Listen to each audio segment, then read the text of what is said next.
If you love cute runners, well, you're in the right place. Give me a few minutes of your time today and I'll show you how fun and easy it is to put together this Irish block. Add a touch of prefuse and laser cut applique of shamrocks and a lucky 4-leaf clover and you'll have a cute runner in no time. So stay with me here. This is going to be a lot of fun. Kits are the way to go. If you've been watching our video or maybe you've heard people talk about Shabby Fabrics kits, you're right. That is the way to go. We put our whole heart into choosing the perfect fabrics and you're seeing that everything there will be included in your kit, all of your patchwork, prefused laser cut shapes, including your scallops, your shamrocks, your 4-leaf clover. You'll get your backing, your binding, and a full color tested pattern. I love that. Everything is there and obviously a free tutorial for you to watch and share with your friends. So if you're like, how'd she make that block? Come and sew with me. I'd love to see you here. And I've been able to meet more and more people coming into the showroom. It's one of the first things they say is, I watched your video last night. I love that the video we're filming, you're actually using that to just have a companion to sew with and maybe some tips and techniques to just kind of make your patchwork dial right on in. So let's get started. Let's look at the block first so we can kind of examine what's the goal, and then we'll figure out how we're going to get there. So kind of an Irish block, obviously very green with a beautiful fairy frost gold metallic in the middle. So you can see we have a 4-patch here in the 4 corners and we have a block here that is nothing more than stitch and flip. So easy. And you're making 2 of those. You can see we added a beautiful tiny little border to the side and then at the top. So let's unpack that. And of course our pattern will walk us through this. If it's been a while since you've changed the blade, do that because of course we're going to be making some precise cuts. So the first thing that we'll be doing is we'll be doing some strip piecing. Simply placing these right side together. Everything's a 1/4" seam allowance. Of course, strip piecing, we went ahead and pressed toward the dark.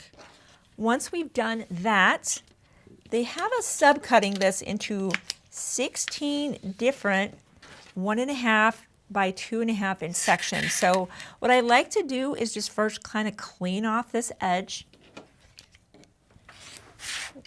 And 1.5, so I find my 1.5 on my ruler, lay that right along there.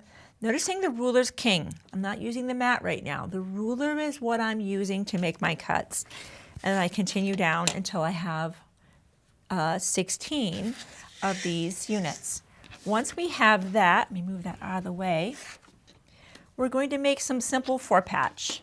And we've pressed that to the green. So what that means for us now is when we make our 4-patch, they have interlocking seams. Fantastic. 1/4" inch seam allowance. And our instructions are always going to guide us with arrows. And they're saying, go ahead and press to the right. So we've done that. And you can see in just short order, we have 4-patch. And of course, each block is going to need 4 of those. So let's just kind of do our 1 row here. We've got that done.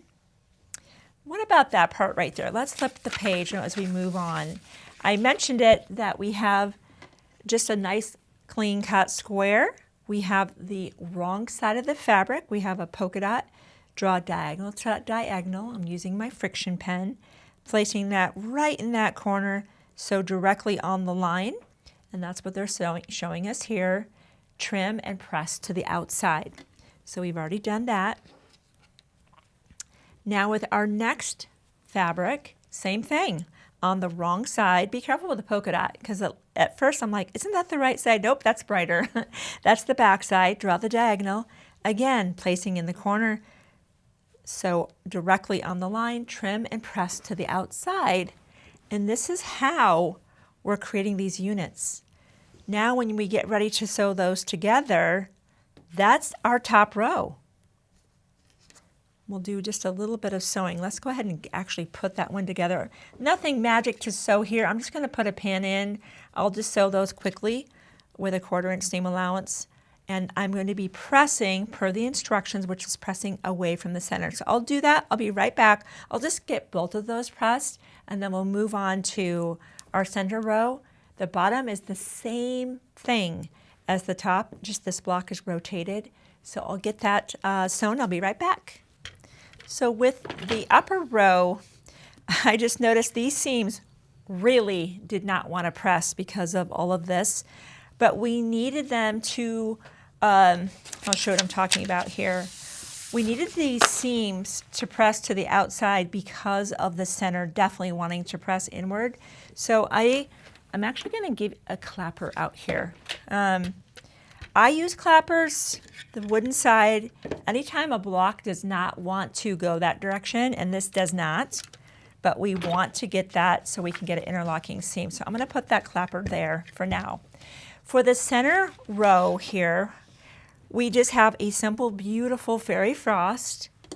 And because we made 4 of these units, we simply place that right side together, of course, so with our 1/4 inch and press to the middle, right? We don't need a clapper for that one. That one wanted to go in that direction automatically. Once we have our upper row done, and remember I said the lower row, I've already made the other one, it's identical. You're simply turning it around.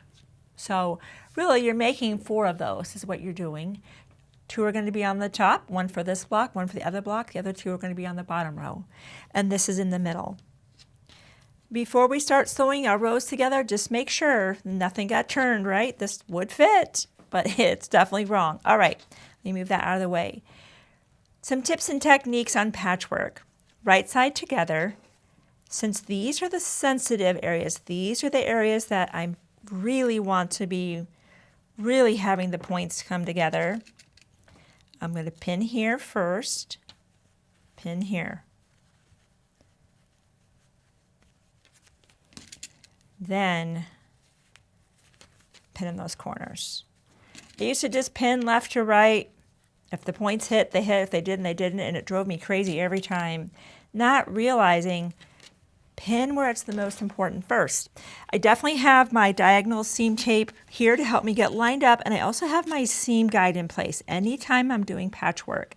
That's creating this barrier, right? It's not letting me go sew on the chunky side, which is my miss. All right, let's sew a nice, honest 1/4 inch seam allowance.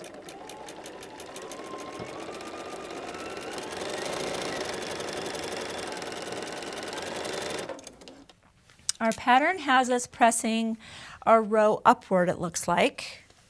So we'll warm up our seam. Up we go. Look how our points came out perfectly.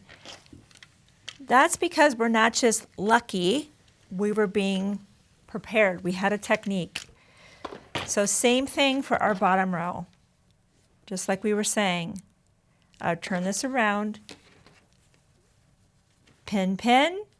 Pin here, honest 1/4 inch seam, and we'll be pressing so that now we have our completed block, just to save us a little bit of time here. And then we know, of course, that we're coming in with our side borders first, definitely going to be pressing toward our borders as that's going to be showing here, and then the upper border. And isn't that a beautiful green? It's called Solidish. There's a beautiful selection of color. If you're ever looking for a fabric that's better than a solid because it's more interesting, it's modeled solidish, is a great choice from Timeless Treasures. A little bit of a diversion, but I often find myself grabbing for it versus solid because it's just very dynamic. So once you have that done, of course, create your second block, and then we're off to doing our applique, my favorite part of this whole project. All right, let's jump into the applique.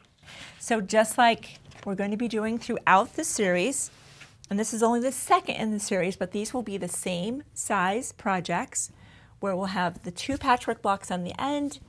We, of course, have our applique in the middle. So let's look at that here. We have our diagram. As you know, the best way to release the paper, simply give a good press and it releases. You don't have to be shy about that. So we know that our light pad is an awesome place awesome way, I should say, to be able to illuminate, because I can see okay, but I'm kind of like, having a look between the polka dots here. But why not make this so easy, right? These new light pads by Daylight are more affordable than they've ever been, and I cannot remember the last time a new product was less expensive than the previous. This is one of the first.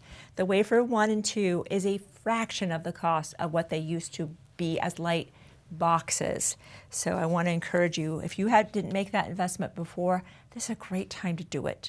Okay, we know this is when we get to lay out all of our beautiful applique. Lay out all your shapes out.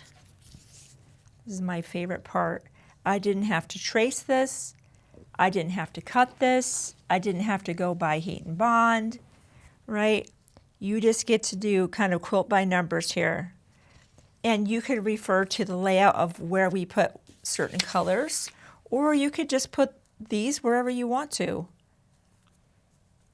This was just our idea of what to do.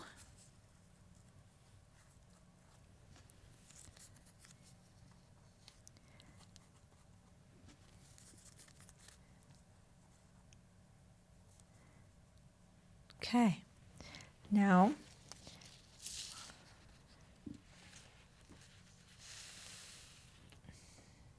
kind of tidy that all up where it should be. And then bring our heat down to a medium heat. I should have started cooling that down before now, but that's okay, I'm just gonna go.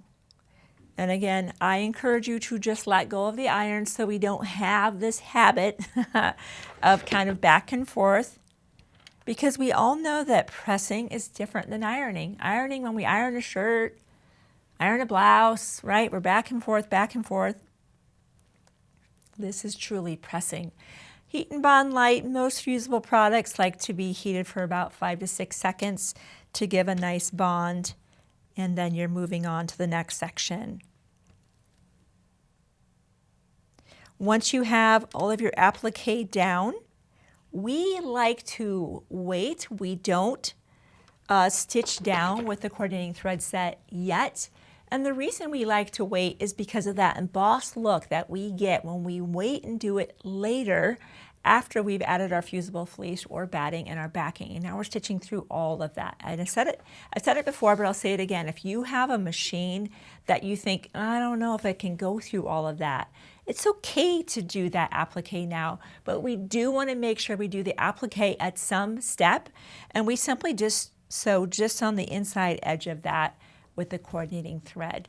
But what we do at Shabby here is we get our 2 blocks on both ends. We simply sew our middle and to both ends, add our outer border. Now we love using our fusible fleece. We just love how that just makes an immediate bond. We're not having to pin anything.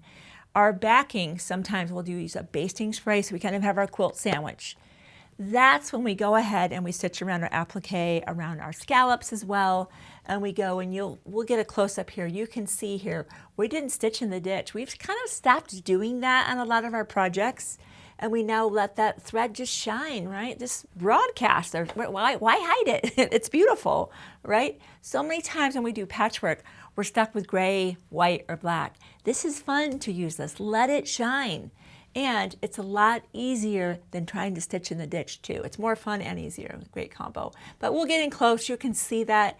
And then of course, once that's done, trim off any excess batting or fusible fleece, and then you're off to adding your binding. So this is such a great series, especially if you're brand new or you know a friend that's brand new to quilting. These are not complex blocks. Throughout this series, it's going to be very straightforward, and of course, you'll be there to help your friend along. So if you've got some holdouts, let that be done. This is a new year. All of those things of I can't do, fill in the blank, whatever that is, that's over. That's what I love about flipping the calendar. I just go, you know what, this year, and I've already made my commitment that I'm going to do more personal sewing this year. So I am committed to doing that, and hopefully you are too. So if you haven't already subscribed, or maybe your friends haven't already subscribed to the YouTube channel, do that now. Hit the bell. I'll be back next month as we continue on our So Cute Runner series. This time it will be for April.